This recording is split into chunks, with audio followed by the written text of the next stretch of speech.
आप ये मत सोचो कि मैं पाप करूंगा, थोड़ा दान पुण्य करूंगा, कट जाएगा। नहीं कटेगा। आप जैसा कर रहे हो, यहां माइनस प्लस नहीं होता। कर्म के सिद्धांत में माइनस प्लस नहीं होता। अब आप जरा सोचिए गंभीरता से कि कृष्ण भगवान के माता पिता ने क्या ऐसा कर्म किया था, ऐसा पुत्र पैदा हुआ, और क्या ऐसा दुष्कर्म हो गया होगा उनके साथ कि उनके सामने उनके पुत्र ऐसे पटक के मारे गए, मांस के लोथड़े उठ गए। सोचो जरा, आपके घर में कोई नॉर्मल मर जाता है तो आप एकदम चिल्ला के रोते हो, और जिस माँ के सामने, जिस पिता के सामने बच्चे को तुरंत छीन के जन्म लेते ही और उसका मामा ही पटक के मारा, उसके ऊपर क्या बीतती होगी? तो कुछ ऐसा उसने कर्म किया होगा। तो अगर आपके साथ कुछ हो रहा है तो आपका एक कर्म है, आप किसी को दोषी करार ना दीजिए। और कर्म का सिद्धांत है, माइनस प्लस नहीं होता। आप क्या है, माइनस प्लस के चक्कर में पड़े हो। ये जितने बचाने वाले बैठे हैं ना, ये खुद नहीं बच पाएंगे। लेकिन आप क्या सोचते हो, चलो इनके पास कोई उपाय बता दो, कोई उपाय बता दो। अरे भाई, जो उपाय बता रहा है और जिसके द्वारा बता रहा है, खुद नहीं बच पाया, इतनी बुद्धि तुम्हें नहीं है। और ये किसी भी धर्म संप्रदाय में, चाहे कृष्ण को लो, चाहे राम को लो, जीसस खुद सूली पे चढ़ गए। अब जीसस खुद सूली पे चढ़ गए तो जीसस तुम्हें बचा लेंगे। अगर बचाते तो अपने को नहीं बचाते क्या? अब ये मोहम्मद पैगंबर का नाम, उनको खाने को नहीं था क्या? उनकी स्थिति ये थी कि वो उनके खाने को नहीं था। तो कोई भी धर्म संप्रदाय वाला, ये जितने भी हैं, कि हम तुम्हें इनके सहारे बचा लेंगे। आप जरा सा बुद्धि लगाओ कि जब वो खुद नहीं बच पाए तो तुम्हें कैसे बचाएंगे? तो कर्म का सिद्धांत है, आपको भोग के जाना पड़ेगा। तुम तंत्र मंत्र के चक्कर में घूम रहे हो फालतू। रामकृष्ण परमहंस काली माँ को साक्षात खिलाते थे, पिलाते थे। जब कैंसर हुआ तो ऐसे निवाला डाल रहे थे तो उनके आंखों से आंसू आ गए।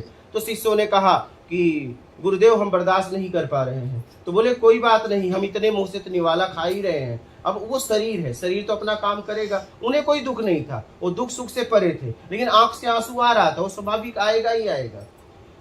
तो शिष्यों ने स्वामी विवेकानंद से प्रार्थना किया कि गुरुदेव को बचा लो, हम लोग बर्दाश्त नहीं कर पा रहे हैं। तो प्रार्थना पे जाके स्वामी विवेकानंद माँ से कहते हैं, तो माँ ने कहा कि कैंसर ठीक करने की क्षमता मेरी है, मैं कर सकती हूँ, लेकिन कैंसर भोगने के लिए इसे फिर अगला जन्म लेना पड़ेगा, और इस जन्म में मोक्ष की स्थिति पे है।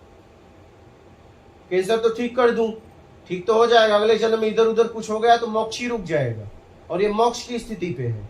तो कैंसर भोग लेने दे, इसका आखिरी लेन देन कैंसर है। बात समझ रहे हो? तो ये आपका दुख इधर उधर टाला जाता है, लेकिन भोगना आपको ही पड़ेगा, उससे ज्यादा। इसलिए माता जी, तंत्र मंत्र के चक्कर में मत पड़ो, टोना टुटका के चक्कर में मत पड़ो,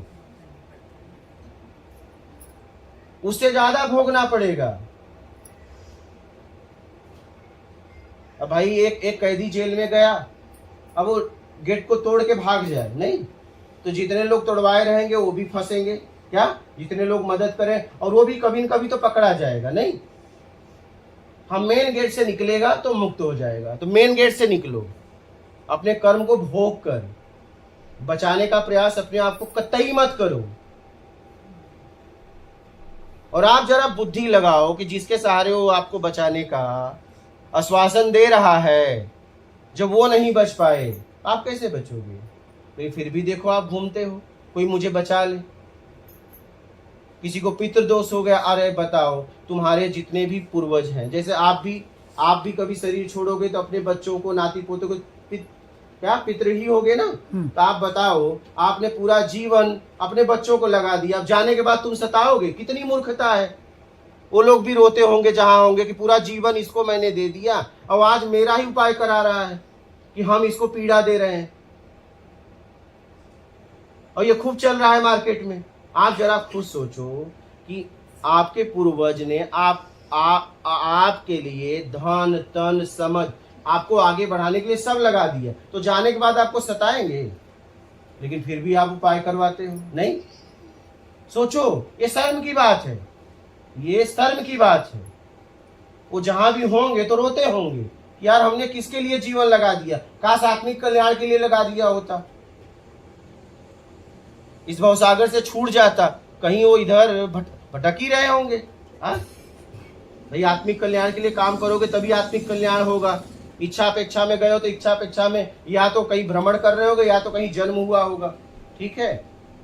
तो कहीं से देखते होंगे तो उन्हें कितना पीड़ा होता होगा। ये देखो हम इनके लिए पूरा जीवन लगा दिए, एक अनजान आदमी के कहने से कह रहे हैं हम इन्हें सता रहे हैं। जरा सोचो, इस पे चिंतन करो। तो कर्म के सिद्धांत को समझो, ठीक है, और अपने आचरण में बदलाव लाओ। हमेशा हमने दूसरों को बदलने का प्रयास किया है, पहले खुद को बदलो, ठीक है। अब किसी का प्रश्न हो तो बोलना। बोलो बेटा। विचारों के प्रति किस तरह दृष्टा होंगे? बेटा विचार जैसा आपने कर्म किया है वैसे ही विचार आते हैं, ठीक है। जिस देश काल स्थिति परिस्थिति में तुम जी रहे हो, जितनी जानकारियां हैं, जितनी जरूरत है, उसी में विचार आते हैं। तो विचारों को आने दो, आप अपना सिर्फ काम करो। आपको विचारों से क्या लेना देना। जैसे आप बाजार गए हो, अब कोई सामान लेने गए हो, तो बहुत दुकानें हैं, तो बहुत दुकान देखने के विचार तो आएगा, लेकिन हम अपने मेन दुकान पे जहां से मेरा सामान मिलेगा लेके घर चले आते हैं।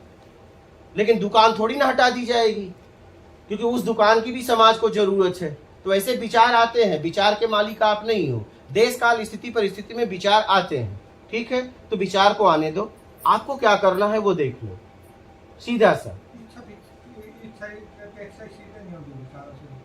क्या विचार इच्छा जो अपेक्षा करा नहीं, हाँ, विचारों से जो मानसिक हो गई। पहले इच्छा क्या होती है वो देख लो। भाई आगे भविष्य के लिए सोचना जी नहीं, इच्छा है योग्यता से जब ज्यादा पाने की इच्छा रखते हो, वो इच्छा है। भोजन करना, शरीर पे कपड़े, जितनी आपकी सामर्थ्य है और जितनी जरूरत है उसमें जीना इच्छा नहीं है, ठीक है। आप कभी जानवर को बोले कि इसकी इच्छा है, बोला कभी जानवर को देख के आपने बोला ना कि ये इसकी ज्यादा इच्छा है, इसकी कम इच्छा है, ऐसा नहीं ना। तो वो क्या भोजन नहीं करते हैं, वो स्नान नहीं करते हैं, वो मलमूत्र का त्याग नहीं करते हैं, वो नहीं सोते हैं। अगर आप अपनी जरूरत में जी रहे हो तो कोई इच्छा नहीं, अपनी सामर्थ्य और जरूरत। अगर आप योग्यता से ज्यादा पाना चाहते हो, वो इच्छा है, और वो इच्छा से आपका पतन होता है। अपेक्षा क्या है, जैसे आपने किसी के लिए किया, अब आप उसे बताए नहीं, करने के बाद आपने अपेक्षा बांध ली और समय आने पे उसकी योग्यता ही नहीं करने का, तो आपको दुख होगा। अपेक्षा बांधो ही मत।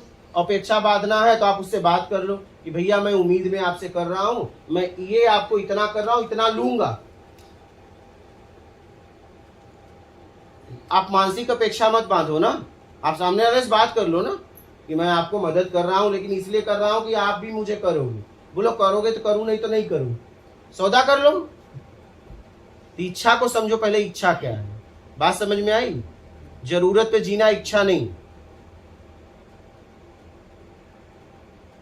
बोल बेटा, खड़ा हो जाओ। माइक है ना, माइक लाए थे, माइक दे दो। हाँ, तो माइक आवाज दो ना नहीं भैया। आई। हाँ, बोल बेटा।